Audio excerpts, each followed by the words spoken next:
Hey everybody, welcome back to the channel. We got a i68. I think this is like a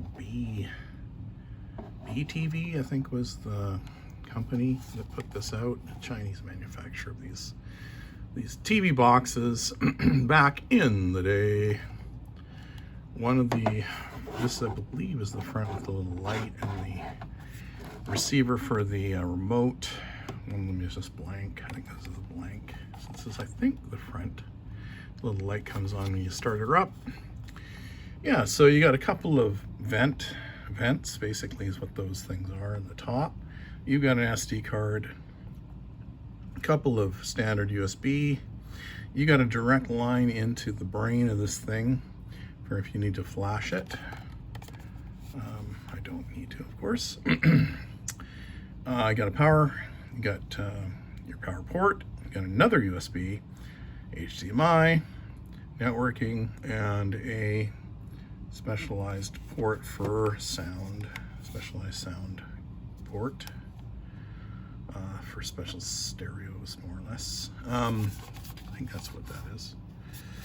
Never used one of those ports before, nor do I care. Yeah, this is it. Let's take a look at the bottom, nice big feet. More ventilation, which is always good for something like this. There's your code, and you see it's a 16G, meaning it has a 16 gigabyte little flash storage inside built into it. This one's only got 2 gigabytes of RAM, but you know, when we're talking about things like a Pi 3, this is very comparable. So the thing is, with a Pi 3, you can install Linux, although it doesn't run great, but you can get some basic stuff done on it. What can you do with a box like this? Can you use it for, you know, as a TV box? Probably getting a little long in the tooth, right? But can we use it for something more interesting to me? And that is, can we make it into an office tool? In other words, can we run like an office suite, text editor, you know, file manager, the things you would do with a Windows 95 PC or Windows 98 PC, which wasn't totally web dependent and didn't really care much about the web at all. And believe it or not, when you're dealing with distraction-free sort of productivity, that's what you really want, honestly. You know, there was a time when you didn't have to have a subscription to use an office suite. And that's what this thing is going to be all about. So let's hook her up and see how she runs. Okay, so we're back here. The light is on, the blue light here, telling us it's on. I guess that's where you might receive your infrared input if it was actually a TV. And of course, it's running, and it's up, and it boots up pretty fast. I just plugged it in and hit it, and then started recording again. So there you go, guys. Runs fast, boots up fast. Of course, the date's out. We're not going to worry about that because this is just a demo. We could hook it up to Wi-Fi, and then it'll make sure that it takes care of things. So this is looking at your memory, your RAM. So about 37% RAM used.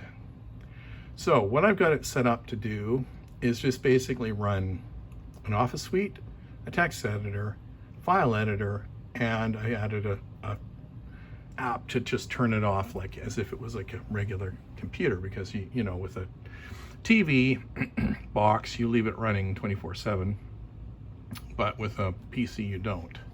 So I kind of wanted to add that little feature, which I did.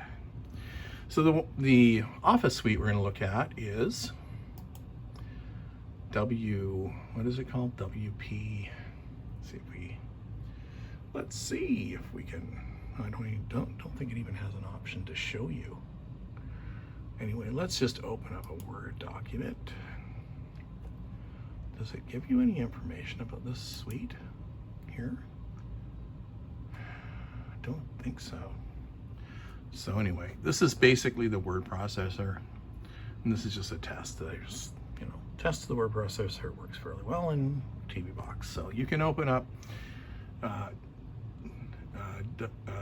.doc, in other words, the old version of Word files, and it gives you some pretty basic and decent functionality, honestly. You can encrypt your document, you can play with the layout.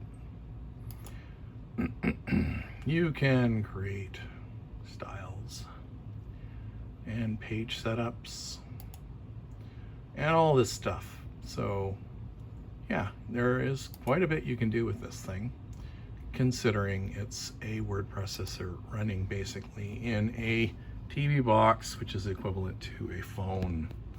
And it's very phone oriented in terms of its interface. So that worked.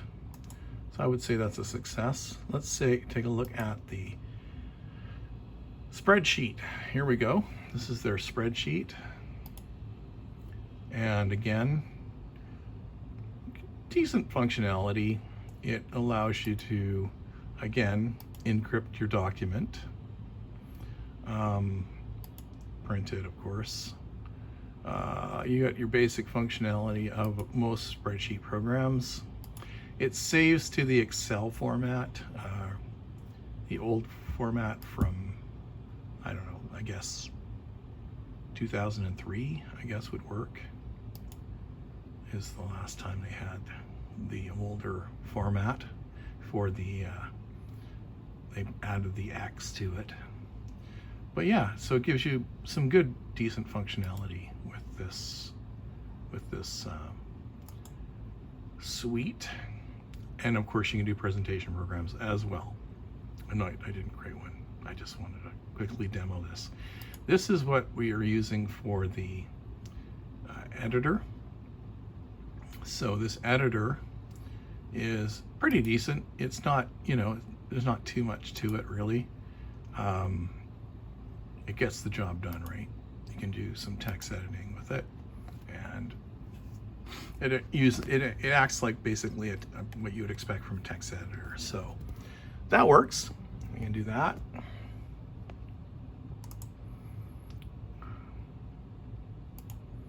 And last but not least is I wanted some kind of file manager that's better than what comes with the system, and this is a very decent file manager, and it allows me even to open up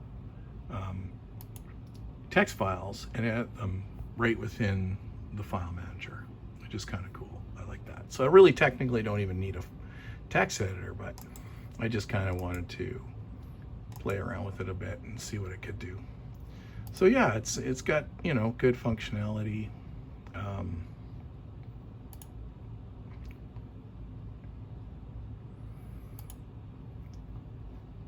What can I tell you about it? Sorts, it does stuff. It does stuff.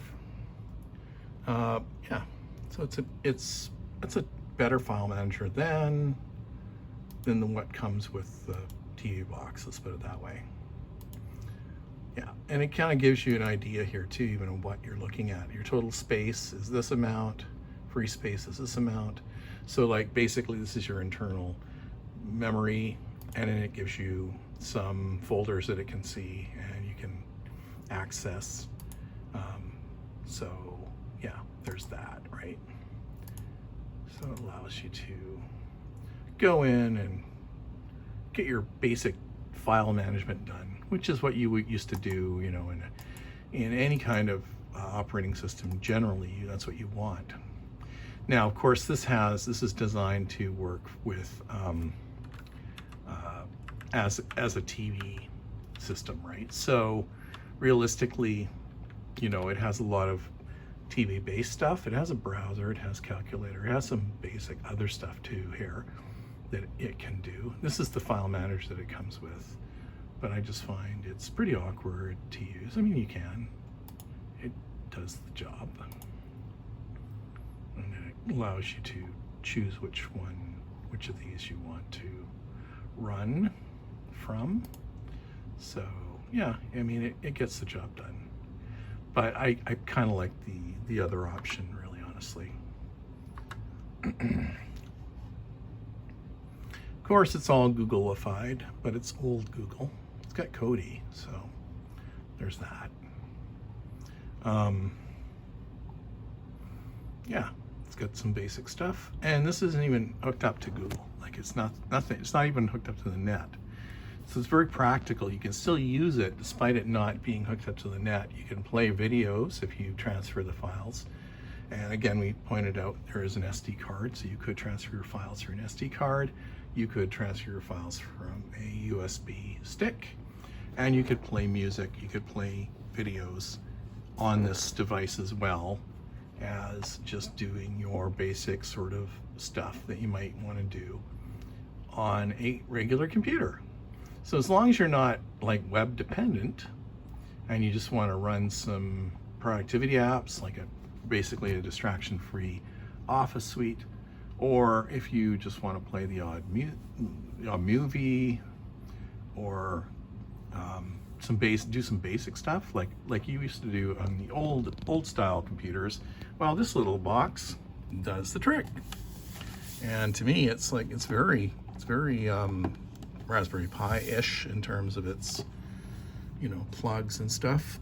One caveat I'll say is this power supply over here, it just doesn't cut it. It should have probably a 3 amp if you're running it like a computer. Honestly, it's designed to be run as a TV box, right? So it doesn't have the power that it should. And if you can get like a 3 amp power input, it's 5 volts, 3 amps would be ideal. The one I have is the one that came with it, which would be the 5 amp 2 amp 5 volt adapter. And honestly, that just doesn't really do it for what this application is all about. But anyway, I think it's kind of cool that you can run a interface that is like really, let's be honest, it was designed as a TV tool to play TV video streaming and such. But it's still like, because it's Android and it's, it's sort of designed for a bit more flexibility than that, because Android kind of being like sort of Linux based, sort of in a sense, has that, that sort of, hey, why are we going to lock this down and make it so that you can't use it for anything other than what we want you to use it for? So I love the fact you can, Office Suite, an editor, a better file manager, and you can just go, okay, I've used it, and now I'm going to just shut her down. I'm done with it. And it shuts down like a computer. And it shuts down fast, like fast. It boots up fast and it shuts down fast. Let's see how quickly it boots up. Where's the red button here? Okay, here we go. Okay, it's on. Okay, let's see what happens here. Boom, Google TV, Android. From a cold start, let's see how long it takes to boot up. There you go. And you're at the desktop. Pretty cool. Well, that's going to be my how to refurbish or reuse something that is at the thrift store for $5 without a remote, mind you, and a sketchy power supply. But hey, it's still $5. Like, can you get for $5? I can't. What is that? Like a McDonald's hamburger or something?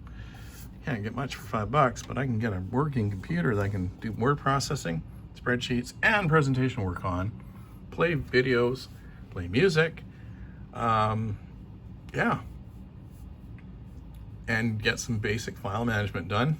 Take it off this thing and put it on a Windows system, or put it on a phone, or whatever. It's a great compliment if you had a phone, right? If you had like a Android phone and you wanted to, put things on Android, like transfer things from your Android to your Android, there you go. There was a time way back when, I gotta say this, I'm gonna tell you a little story time. I went to Best Buy, and years ago, there was a HP system that was pretty much this. It had this particular Office Suite on it. It was they call it KingSoft back in the time.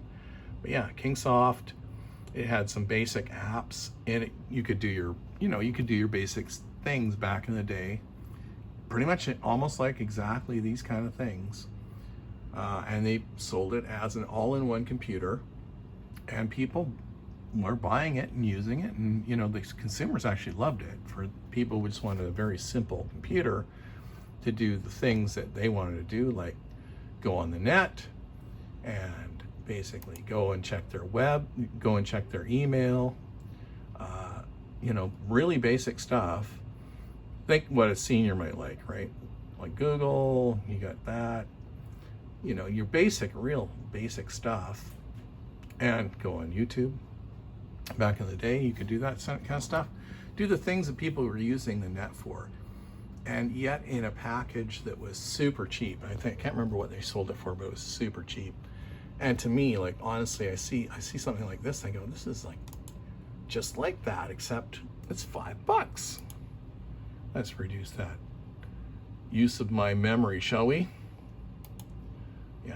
So yeah, they managed to put a nice little package. I think it's Android 5.1.1. Managed to put this whole thing together pretty well.